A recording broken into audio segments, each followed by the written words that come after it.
Yo, if you want a testimonial for a product, how about this? I'm all the way up in this tree. Okay?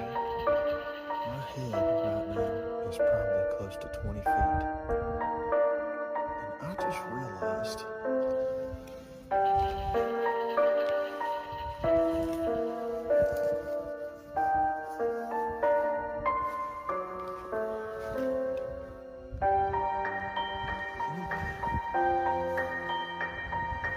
I'm not strapped into my saddle. Turns out,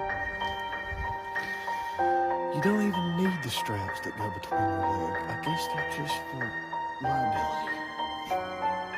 Well, the tethered ultralight, grade A, pretty safe.